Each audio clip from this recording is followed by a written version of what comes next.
வணக்கம். கோவை நீலகிரி செய்திகளுக்காக நான் உங்கள் தமிழ் வெங்கடேசன். உதகை அரசு தாவரவியல் பூங்காவில் பனிக்காலத்தில் பூக்கும் அஜிலியா மலர்கள் சுற்றுலா பயணிகளை வெகுவாக கவர்ந்து வருகிறது.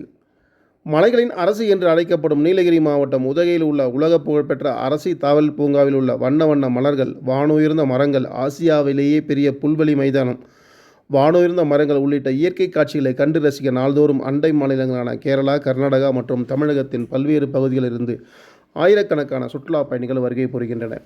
இந்த நிலையில் பூங்காவில் உள்ள பல வெளிநாடுகளில் காணப்படும் புகழ்வாய்ந்த மரங்கள், மலர்ச்செடிகள் அங்கு வளர்க்கப்படுகிறது. இவைகள் அந்தந்த பருவங்களில் மட்டும் பூக்கும் தன்மைகள் கொண்டதாக உள்ளது. இத்தாலியன் பூங்கா மற்றும் கண்ணாடி மாளிகை அருகில் பனிக்காலத்தில் பூணும் அஜிலியா மலர்கள் தற்போது பூத்து குலுங்குகின்றன.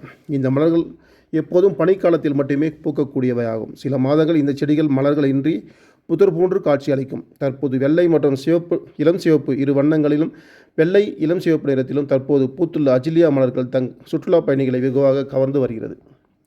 தற்போது 2ஆம் சீசன் நிறைவடைந்துள்ள நிலையில் அரசு தாவரவியல் பூங்காவில் 2ஆம் சீசனுக்காக நடவு செய்யப்பட்ட இந்த பூக்கள் அனைத்தும் வாடிய நிலையில் தற்போது இத்தாலியன் பூங்கா அருகே பூத்து குலுங்கும் அஜிலியா மலர்களை சுற்றுலா பயணிகள் வெகுவாக ரசித்து செல்கின்றனர். மேலும் அஜிலியா மலர்கள் சுற்றுலா பயணி கண்களுக்கு விருந்தாகவும் புகைப்படம் எடுக்கவும் பயன்பட்டு வருகிறது.